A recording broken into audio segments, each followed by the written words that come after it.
The mining ship Resilient Dawn shuddered as it dropped out of hyperspace near the dead planet Kepler 442c. Captain Sarah Chen watched the gray, lifeless world spin slowly on her view screen. According to the survey reports, this planet had been stripped bare by the Zephyrian Empire 3 centuries ago. Every valuable mineral extracted, every living thing eliminated. "Looks like another ghost world," muttered Chief Engineer Rodriguez from his station. "Why are we even here?" Sarah checked her orders again. The Terran Colonial Authority wanted them to investigate unusual energy readings detected by long-range sensors. Something was still active down there which shouldn't be possible on a dead world.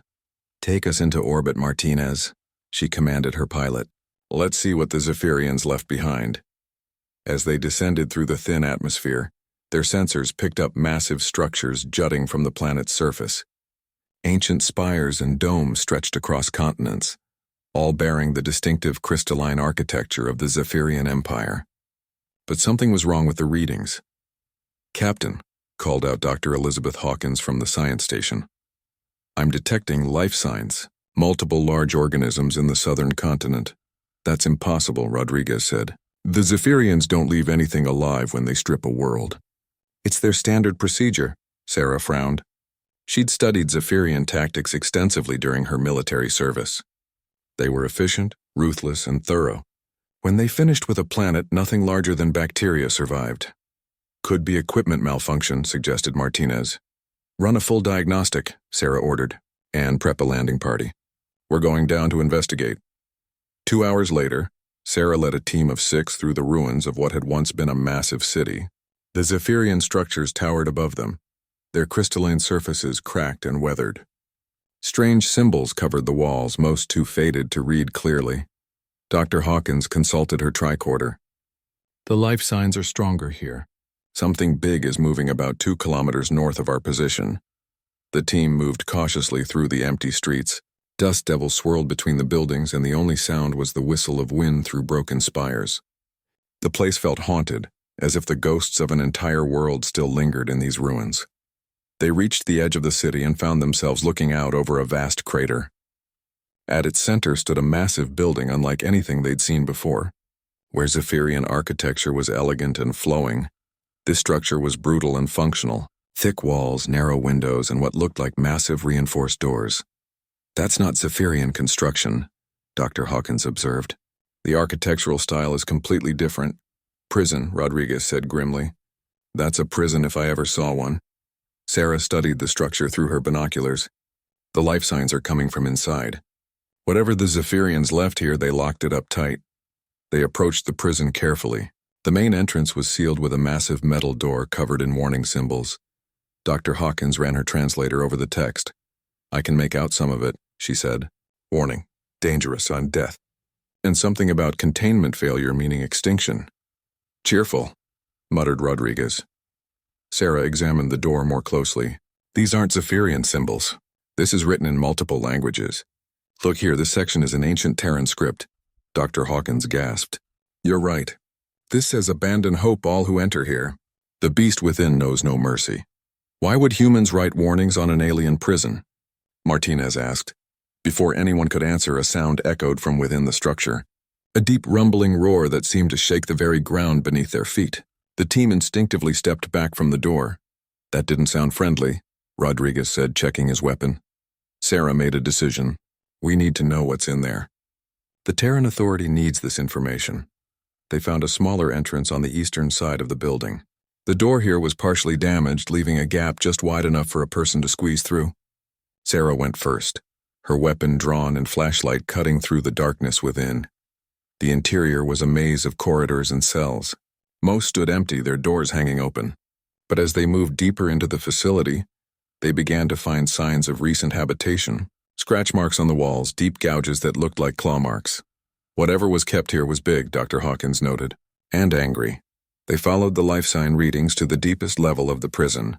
Here the corridors were wider and the cells much larger. Most of the doors had been torn apart from the inside, twisted metal scattered across the floor. At the end of the main corridor, they found a massive chamber. The ceiling stretched up into darkness, and the walls were covered with more warning text in dozens of languages. In the center of the room stood an enormous cage, its bars as thick as a person's waist. The cage was empty, but the floor around it was covered with the remains of smaller cages and what looked like feeding apparatus. Sarah's blood ran cold as she realized what they were looking at. This wasn't just a prison, she said quietly. This was a breeding facility. Dr. Hawkins was scanning the chamber with her equipment. The life signs are moving. Multiple contacts heading this way. Before anyone could react, the lights went out. Emergency lighting kicked in a moment later, bathing everything in an eerie red glow. From somewhere in the darkness above them came a sound that made their blood freeze. A low, intelligent hiss followed by what sounded unmistakably like laughter. "We need to leave," Sarah said. "Now!" They ran for the exit, but the corridors had become a maze in the red light. Behind them they could hear heavy footsteps and that terrible hissing laughter getting closer. Whatever the Zephyrians had kept here was hunting them. They burst out of the prison into the gray daylight, gasping and shaken. Behind them, something massive slammed into the door they'd just exited, causing the entire structure to shake. "What the hell did the Zephyrians keep in there?" Rodriguez demanded. Sarah was already calling their ship. "Resilient Dawn, prepare for immediate evacuation. We're leaving this planet right now." As they hurried back toward their landing site, Dr. Hawkins grabbed Sarah's arm. "Captain, look at this." She held up her scanner. "The life signs aren't just in the prison anymore. They're spreading out across the continent." Sarah looked back at the massive structure and felt a chill run down her spine. Whatever the Zephyrians had abandoned here wasn't just dangerous. It was free, it was intelligent, and now it knew that visitors had come to its world. 2 years after the liberation campaign began, Sarah stood in the command center of New Haven Station, watching the most extraordinary gathering in galactic history. Representatives from dozens of species filled the massive assembly hall, beings that had been considered myths or legends just years before.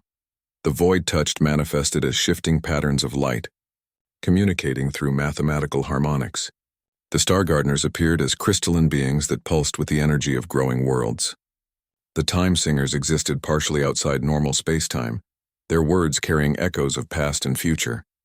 And at the center of it all, Paraxis held court as the unofficial leader of what had become known as the Liberation Alliance. "The final count is in," reported Admiral Harrison, now serving as humanity's representative to the Alliance Council. "All 12 prison worlds have been liberated. Over 300 previously unknown species have been freed from captivity." Sarah shook her head in amazement. 300 species. The Zephyrians and their allies imprisoned entire civilizations. "And now those civilizations are free to reclaim their place in the galaxy," said Dr. Vasquez, who had become the Alliance's chief historian and cultural advisor. "The technological and cultural exchange alone has advanced human science by centuries." The liberation campaign had not been without cost. The Galactic Council, led by the Zephyrian successor states, had mobilized massive fleets to stop the Alliance. The resulting conflict had raged across dozens of star systems, but the outcome was never really in doubt. The freed species brought knowledge and abilities that the established powers couldn't match. The quantum architects had rebuilt entire damaged worlds in days. The Time Singers had provided warning of enemy attacks before they were even planned. The Void Touched had created transportation networks that allowed instant travel across the galaxy. And through it all, the Dragons had served as the unifying force that held the diverse alliance together. "Captain Chen," Paraxis's voice resonated through the command center as he approached in his preferred smaller form. "The council is ready to begin the final session. Your presence is requested." Sarah followed the dragon to the assembly hall, still amazed by how much had changed. The Alliance had grown far beyond its original goal of freeing imprisoned species. It had become a new model for galactic civilization, one based on cooperation and mutual respect, rather than domination and exploitation. The hall fell silent as Paraxis took his place at the central podium. His voice, now translated simultaneously into hundreds of languages and communication methods, carried to every representative present. "Friends and allies," he began. 2 years ago, many of us were prisoners, our species forgotten, our cultures erased from galactic memory. Today we stand free and united, having accomplished what our captors believed impossible." A wave of approval swept through the assembly, expressed in everything from human applause to harmonic resonances to displays of bioluminescent patterns. "But our work is not finished," Paraxis continued.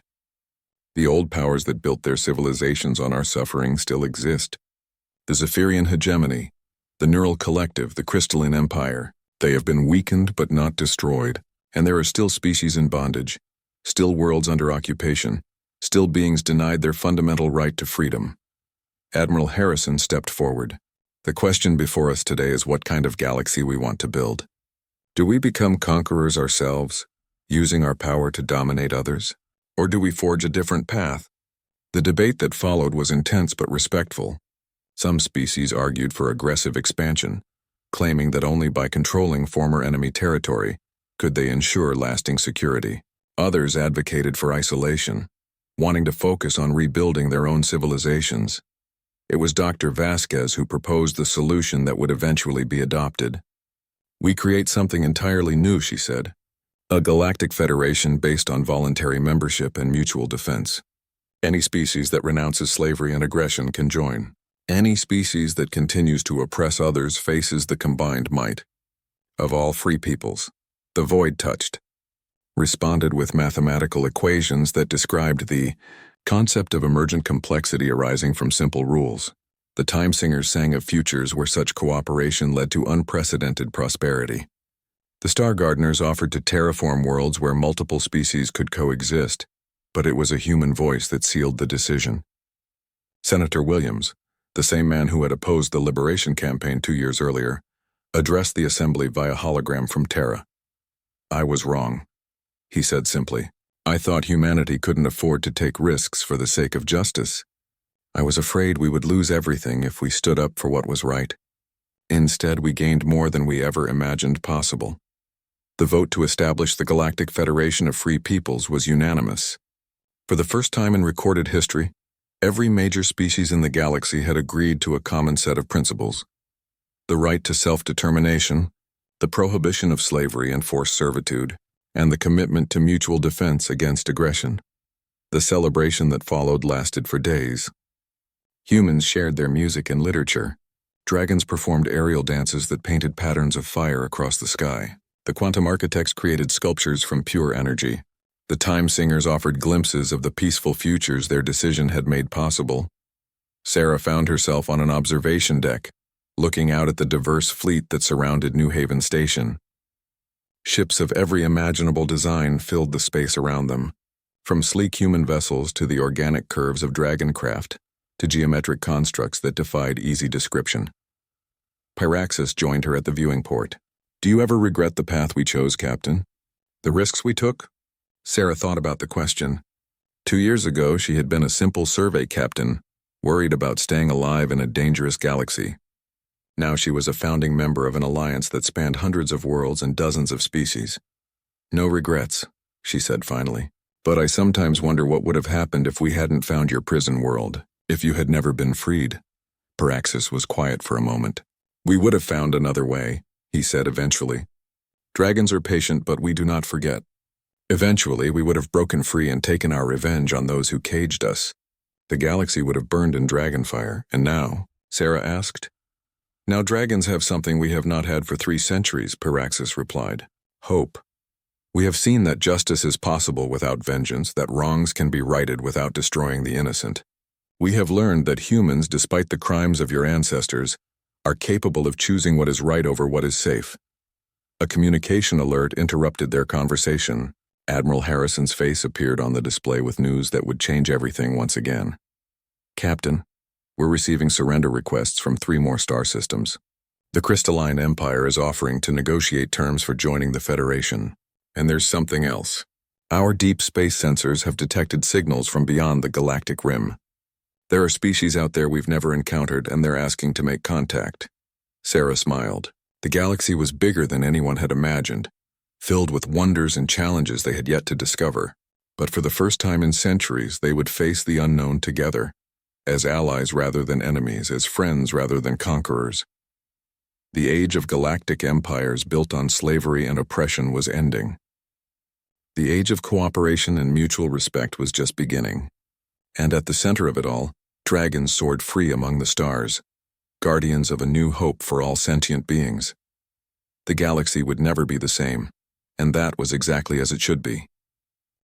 3 weeks after the resilient Dawn fled Kepler 442c, Captain Sarah Chen found herself in the sterile briefing room of Terra Station Alpha. Admiral Harrison sat across from her, reviewing the mission report with a grim expression. "Let me understand this correctly, Captain," the Admiral said. "You found an abandoned Zephyrian prison containing unknown life forms, and you left without determining what they were or their capabilities." "With respect, sir, my priority was the safety of my crew," Sarah replied. "Whatever was in that facility was intelligent, hostile, and had already broken free from its containment." Admiral Harrison leaned back in his chair. "The Colonial Authority is concerned. We've received reports of missing ships near that sector. 3 vessels have disappeared in the past 2 weeks." Sarah felt her stomach drop. "You think it's connected?" "We need to know for certain. I'm assembling a task force to return to Kepler 442c. You'll be leading it." The task force consisted of 5 ships, 2 heavy cruisers, 2 destroyers, and a science vessel. Sarah transferred her flag to the cruiser New Beijing, equipped with the latest scanning technology and enough firepower to level a small moon. When they dropped out of hyperspace near Kepler 442c, the first thing they noticed was the debris field. Twisted metal and hull fragments drifted in orbit around the planet. Sarah's science officer, Lieutenant Commander Park, ran the debris through their computers. "Captain, these fragments match the missing ships," Park reported. "All 3 vessels were destroyed here within the last week." "Any survivors?" Sarah asked, though she suspected the answer. "No life signs detected. But Captain, the debris patterns suggest these ships weren't destroyed by conventional weapons. The metal has been torn apart like something physically ripped them open." Admiral Harrison's voice crackled over the comm from the flagship. "Captain Chen, deploy scanning probes to the planet's surface. I want to know what we're dealing with before we get any closer." The probes painted a disturbing picture. The prison facility was completely destroyed, reduced to rubble and twisted metal. But more concerning were the thermal signatures spread across the planet's surface. Dozens of large heat sources moving in coordinated patterns. "They're not random," Park observed. "Look at the movement patterns. They're organized like a search pattern." Dr. Hawkins, who had insisted on joining the mission, studied the data. "They're looking for something. Or someone." Before Sarah could respond, alarms began blaring throughout the ship. "Captain," called out the tactical officer, "we have incoming contacts. Fast movers. Origin point the planet's surface." On the main screen, Sarah watched as dark shapes streaked up from the planet's atmosphere. They moved unlike any spacecraft she'd ever seen, weaving and diving with organic fluidity. "Those aren't ships," she realized. "They're alive." The creatures were massive, easily the size of a destroyer. They had long, serpentine bodies covered in dark scales that seemed to absorb light. Powerful wings propelled them through space with impossible grace, while multiple sets of arms ended in razor-sharp claws. "My God," Dr. Hawkins whispered. "The Zephyrians were keeping spaceborne reptilians, dragons. They had actual dragons." The lead creature was larger than the others, its scales a deep crimson rather than black. As it approached the task force, it opened its massive jaws and released a sound that somehow carried through the vacuum of space. A roar of pure rage and intelligence. Admiral Harrison's voice was tight with concern. "All ships defensive positions. Do not fire unless fired upon." The dragons surrounded the human fleet with tactical precision. They moved in perfect formation, cutting off escape routes and positioning themselves for maximum advantage. Sarah had seen military maneuvers that weren't this well coordinated. The largest dragon positioned itself directly in front of the New Beijing. For a moment, it simply stared at the human ship with eyes that burned like stars. Then, impossibly, it spoke. The words came through their communication systems in perfect accented English. "Humans." The voice was deep, ancient, and filled with barely contained fury. "I am Paraxis, first spawn of the Void Caller. You trespass in our domain." Sarah stepped forward, her heart racing. "This is Captain Sarah Chen of the Terran Colonial Fleet. We mean no harm. We came to investigate energy readings from your world." Pyraxis laughed, a sound like tearing metal. "Harm? You speak of harm? Your species allied with the Zephyrians. Your kind helped them cage us for 3 centuries. "That's impossible," Sarah said. "Humans had no contact with the Zephyrians until 50 years ago." "Lies." Pyraxis roared. "We remember the human soldiers who helped build our prison. We remember the human scientists who designed our cages.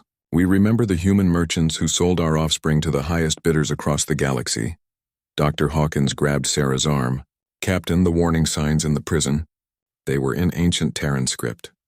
That dialect hasn't been used for over 300 years. The implications hit Sarah like a physical blow. You're saying humans were involved in the slave trade 3 centuries ago? Before we even had interstellar travel? Your ancestors were the Zephyrians' favorite allies, Paraxis continued. Humans were the only species cruel enough to help contain beings like us. The only ones who could look into our eyes and still lock us away. Admiral Harrison's voice cut through the tension. Captain, we're detecting more heat signatures rising from the planet. Dozens of them. Sarah watched as more dragons emerged from the atmosphere. Some were as large as Pyraxis, others smaller but no less menacing. In the distance, she could see even smaller forms. Juveniles, she realized. An entire generation born in captivity. How many of you are there? She asked. Fewer than there should be, Pyraxis replied. The Zephyrians killed most of our kind. Used us as weapons in their wars. Forced us to fight their battles. When their empire fell, they abandoned us to die on this dead world. But you survived. Some of us. The strongest. The angriest. Paraxis moved closer to the ship, his massive form blocking out the stars. And now we are free. Free to reclaim what was taken from us. Free to make the galaxy remember why dragons were once feared across 1,000 worlds. Sarah could see the tactical situation deteriorating rapidly. They were outnumbered and outmaneuvered. These creatures had spent 3 centuries planning their revenge, and humans were apparently at the top of their list. What do you want from us? She asked. Paraxis smiled, revealing teeth the size of missiles. Justice. The humans who helped cage us are long dead, but their descendants remain. Your ships will carry word back to human space. Tell them that the dragons have returned. Tell them that the debt of 3 centuries will be paid in full. And if we refuse, then you will join the crews of those other ships. Their bones decorate our new nest. The silence stretched between them, filled with the weight of ancient grudges and terrible choices. Sarah realized that they stood at a crossroads that would determine the fate of both species. Behind Paraxis, the other dragons waited with predatory patience. In their eyes, Sarah saw intelligence, pain, and a hunger for vengeance that had been building for 300 years. Admiral Harrison's emergency call came through just as Sarah finished transmitting her initial report to Terra Command. The Admiral's face on the screen looked haggard, as if he'd aged years in the past few hours. Captain Chen, we've received orders from the highest levels of government. You're to return immediately for emergency briefing. The President herself wants to speak with you. Sarah felt a chill. Sir, what about the dragons? They're still out there and they're planning something. The task force will maintain a safe distance and observe. You're needed on Terra. There are things about this situation that go far beyond what any of us realized. The journey back to Terra Prime felt like the longest of Sarah's career. She spent the time reviewing every detail of their encounter with Paraxis, trying to understand how humanity could have been involved with the Zephyrians 3 centuries ago, when humans barely had faster-than-light travel. When she arrived at the presidential complex, Sarah was escorted to a secure briefing room deep underground. President Martinez was there, along with Admiral Harrison and 2 people Sarah didn't recognize. An elderly woman with sharp eyes and a man who had the look of someone who dealt in secrets. Captain Chen, President Martinez said, meet Dr. Elena Vasquez, head of our Historical Research Division, and Director James Walsh from Intelligence. They have information that will change everything you think you know about human history. Dr. Vasquez activated a holographic display showing star charts and historical documents. Captain, what I'm about to tell you is classified at the highest levels. 300 years ago, humanity didn't just develop faster-than-light travel. We discovered it. I don't understand the distinction, Sarah said. The technology wasn't invented by humans, Director Walsh explained. It was given to us by the Zephyrians, in exchange for services rendered.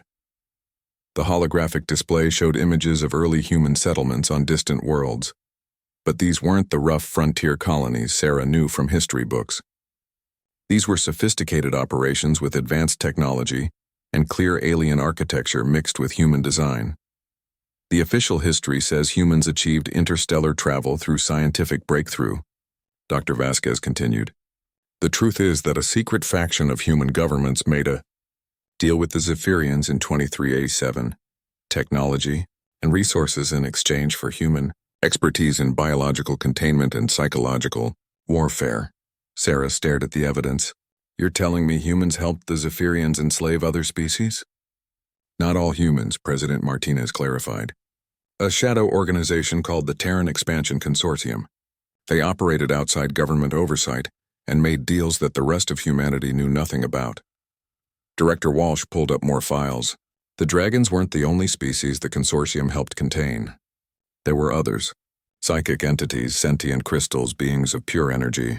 The Zephyrians were building an empire and they needed specialists in controlling dangerous prisoners. Why didn't anyone stop them? Sarah demanded. Because most people didn't know they existed, Dr. Vasquez replied. The consortium covered their tracks well. When the Zephyrian Empire fell, they erased most records of their involvement. The dragon's prison world was one of the few pieces of evidence that survived. Sarah felt sick. So Pyraxis was telling the truth. Humans really did help cage his people. I'm afraid so, President Martinez said. And now we're facing the consequences of actions taken by people who died centuries ago. Admiral Harrison activated another display showing recent intelligence reports. It gets worse, Captain.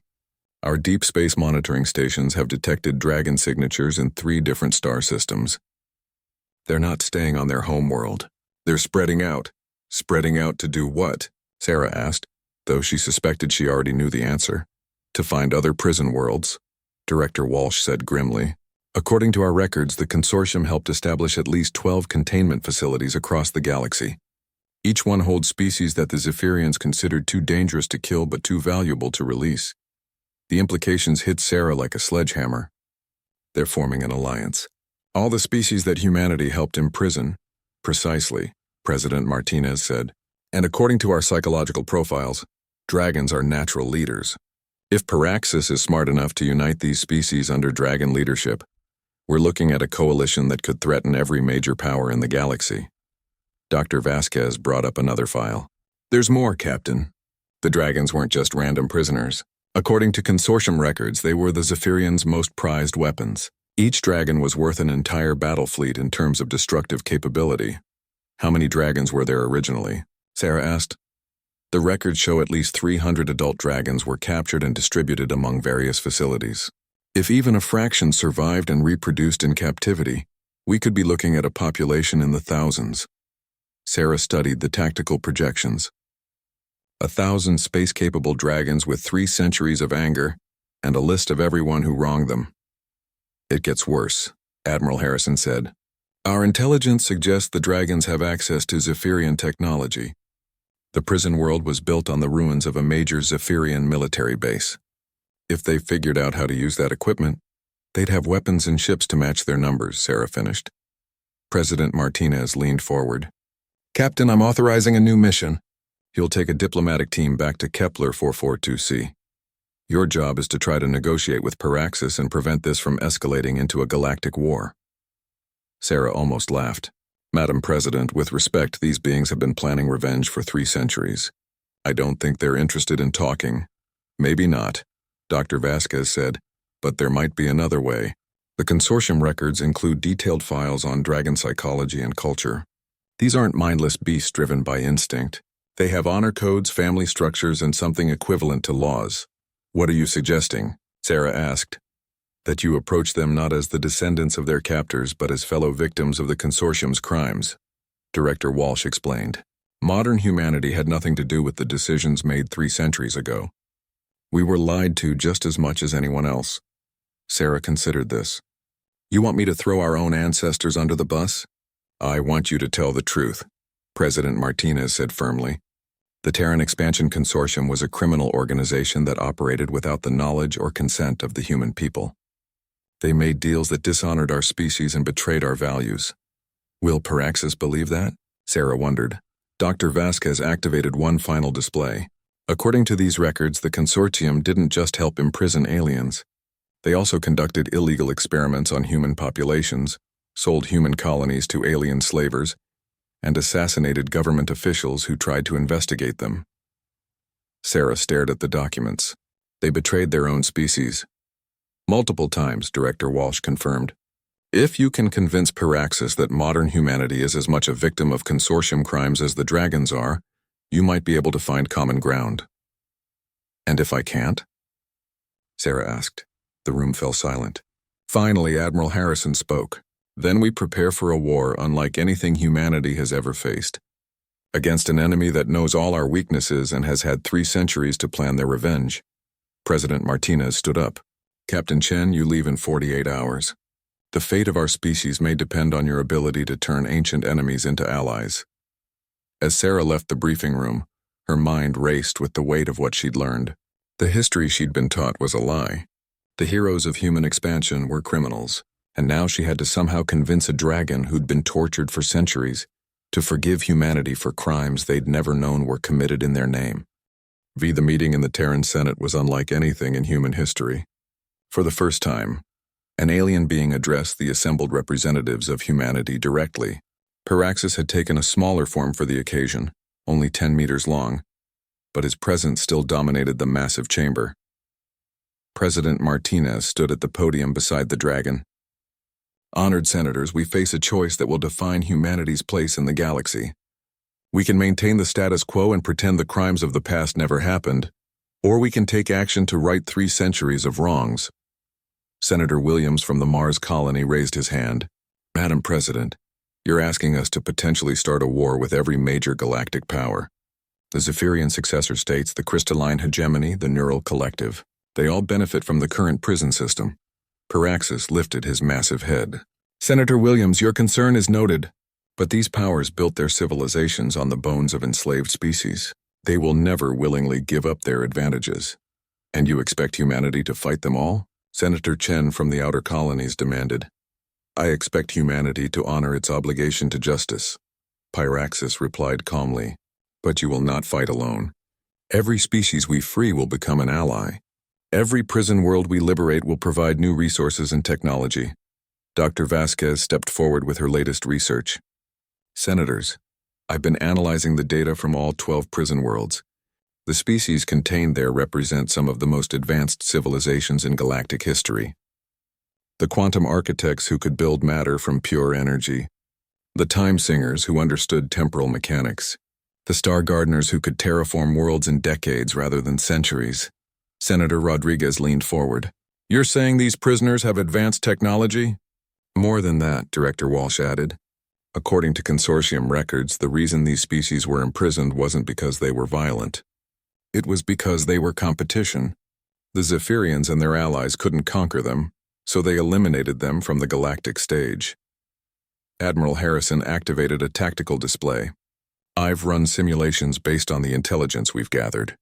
If we can successfully liberate even half of these species, the balance of power in the galaxy shifts dramatically.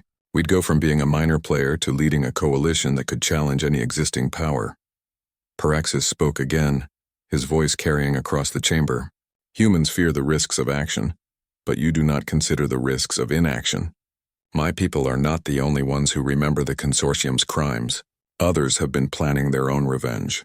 If you do not act with us, you may find yourselves facing multiple enemies instead of standing with multiple allies. Sarah, who had been invited to address the Senate, stood up. Honored senators, I've spoken with Paraxis extensively over the past month. Dragons are not mindless monsters seeking destruction. They're a proud species that values honor and justice above all else. This isn't about revenge anymore. It's about building a galaxy where strength doesn't give anyone the right to enslave others. The debate continued for hours. Some senators argued for caution, others for immediate action. Finally, President Martinez called for a vote. The motion before us is Resolution 2723. To authorize joint operations with Dragon forces for the liberation of wrongfully imprisoned species and the prosecution of ongoing crimes against sentience. All those in favor? The vote was closer than Sarah had hoped, but it passed. Humanity would join the Dragons in their crusade for justice. 3 months later, Sarah stood on the bridge of the Liberation, a new class of ship designed through combined human and dragon engineering. The vessel was a marvel of hybrid technology, capable of both spaceflight and atmospheric operation, crewed by both humans and dragons working in unprecedented cooperation. Their first target was prison world designation Sigma-7, located in the former Zephyrian core territories. Intelligence suggested it contained the Void Touched, a species of energy beings that could manipulate space-time itself. Approaching the target system, reported Lieutenant Park from the navigation station. Detecting heavy defenses. 3 battle stations and a full garrison fleet. Pyraxis, who served as the ship's strategic advisor, studied the tactical display. The defenses are automated, designed to prevent escape rather than invasion. They will not expect an attack from outside. Admiral Harrison's voice came through from the fleet command ship. Liberation, you are cleared to begin the operation. Remember, this is a rescue mission, not a conquest. Minimize casualties where possible. The battle was brief but intense. The prison's defenders were caught completely off guard by the sudden appearance of dragon and human forces working together. The sight of dragons fighting alongside human ships sent shockwaves through the enemy ranks. Sarah watched as Pyraxis and his kin demonstrated why they had been feared across the galaxy. They moved through space like living fighters, their natural weapons and abilities making them more than a match for conventional vessels.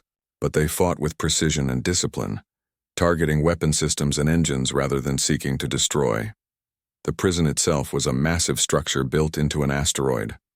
Its defenses were formidable, but they hadn't been designed to withstand an assault by beings who could survive in vacuum and tear through hull plating with their claws. Sarah led the boarding party into the facility's central levels. The corridors were filled with containment fields and energy barriers, but Dr. Vasquez had studied consortium prison designs extensively and knew how to disable them. They found the void touched in the deepest sections of the facility. The beings appeared as shifting patterns of light and shadow, contained within specially designed energy matrices that prevented them from using their abilities. How do we communicate with them? Sarah asked. Carefully, Pyraxis replied. He approached the nearest containment field and began speaking in a language of pure mathematics, equations that described concepts rather than words. The response was immediate. The void touched began pulsing with coherent patterns of light, clearly attempting to communicate. Dr. Vasquez frantically worked to translate the mathematical concepts. They're asking if we're here to move them to another prison, she reported. They've been told that before, only to be transferred to worse conditions. Pyraxis continued his mathematical dialogue. After several minutes, the energy being's pattern shifted to what could only be described as amazement. They understand, Dr. Vasquez said. We're actually freeing them. The liberation of the void touch took 6 hours. Each being had to be carefully extracted from their containment matrix without causing permanent damage. But when the last prisoner was free, the results were immediate and dramatic. The void touched began demonstrating their abilities, manipulating space-time to repair damage to the prison structure and creating passages through solid matter. Their gratitude was expressed in mathematical poems that described concepts human language couldn't capture. They want to know what we need in return for their freedom, Dr. Vasquez translated. Sarah looked at Pyraxis, who nodded. Tell them we ask only for their friendship and their help in freeing others who are still imprisoned. The response came as a wave of harmonic mathematics that needed no translation. The void touched were offering their full alliance to the Liberation Fleet. As the Liberation departed the prison world with their new allies aboard, Sarah reflected on how much had changed. 6 months ago, she had been a simple mining survey captain. Now she was part of something that could reshape the entire galaxy. First prison liberated, she reported to Admiral Harrison. The void touched are free and have joined our cause. 11 facilities remaining. Acknowledged liberation. Intelligence reports that news of our operation has already reached the Galactic Council. They're calling emergency sessions and mobilizing their fleets. Pyraxis appeared beside Sarah on the bridge. Let them mobilize. For too long, the galaxy has been ruled by those who profit from injustice. It is time for that to change. Sarah nodded, looking out at the stars. Somewhere out there, 11 more species waited in chains, and entire civilizations were built on their suffering. But for the first time in 3 centuries, there was hope that things could be different. The liberation campaign had begun, and there was no turning back. Sarah returned to Kepler 442c aboard the diplomatic vessel, Harmony, accompanied by Dr. Vasquez, Director Walsh, and a small crew of specialists. The ship was unarmed except for defensive shields, carrying only the classified consortium files and Sarah's desperate hope that 3 centuries of hatred could somehow be overcome. The dragons were waiting for them. As soon as Harmony dropped out of hyperspace, Pyraxis and his kin surrounded the vessel. But this time, there was something different about their formation. More organized, more purposeful, they'd been busy during the 3 weeks since Sarah's last visit. Human vessel, Paraxis's voice carried across the communication channels. You returned despite my warnings. Have you come to surrender yourselves for judgment? Sarah activated the ship's communication system. Pyraxis, I've come to share information that you need to hear. Information about the humans who helped imprison your people. There was a long pause. Then Paraxis moved closer to the ship, his massive form filling the view screen. Speak then, human. But know that words will not wash away 3 centuries of suffering. I'm transmitting data files to you now, Sarah said. These are classified records from the organization that worked with the Zephyrians, the Terran Expansion Consortium. She watched as Paraxis's eyes narrowed, processing the information. Dragons, she had learned from Dr. Vasquez's research, had perfect memory and could analyze data at incredible speeds. After several minutes, Paraxis spoke again. His voice carried a different tone, uncertain rather than enraged. These files, they suggest that most humans knew nothing of consortium activities. That's correct, Sarah replied. The consortium operated in secret, without the knowledge or consent of human governments. They were criminals who betrayed their own species as much as they betrayed yours. Dr. Vasquez stepped forward. Paraxis, I'm Dr. Elena Vasquez, a human historian. I've spent decades uncovering the truth about this period. May I share what we've learned? Paraxis was silent for a long moment. Then he spoke to someone off-channel in a language of clicks and roars. Finally, he responded, You may speak, human historian, but choose your words carefully. Dr. Vasquez activated the holographic display aboard their ship, knowing Paraxis could see it through their linked systems. The Terran Expansion Consortium began as a legitimate trading company in 2375. But when they made first contact with the Zephyrians, something changed. The promise of alien technology corrupted them. The display showed images of early consortium operations. They formed a shadow government within human space, making deals and taking actions that violated every law and treaty humanity had established. When human leaders tried to investigate, consortium agents assassinated them. Pyraxis studied the images with disturbing intensity. These humans, I remember them. The one with the scarred face supervised our capture. The woman with silver hair designed our cages. Marcus Kellerman and Dr. Sarah Volkov, Director Walsh said grimly. Both wanted criminals even by the standards of their time. They escaped justice by fleeing to consortium colonies beyond human law. But the dragons were not their only victims. Dr. Vasquez continued. The consortium sold entire human colonies into slavery. They conducted biological experiments on human children. They murdered anyone who threatened their operations. She brought up records of consortium atrocities. Destroyed human settlements, missing colony ships, families torn apart by alien slave traders. The scope of their crimes was staggering. My God, Sarah whispered. She'd known the consortium was involved with the dragons, but this was genocide on an industrial scale. Pyraxis's voice, when he spoke again, was quieter, more thoughtful. You claim these criminals operated without human approval. Yet they had access to human technology, human soldiers, human resources. They stole what they needed, Director Walsh explained.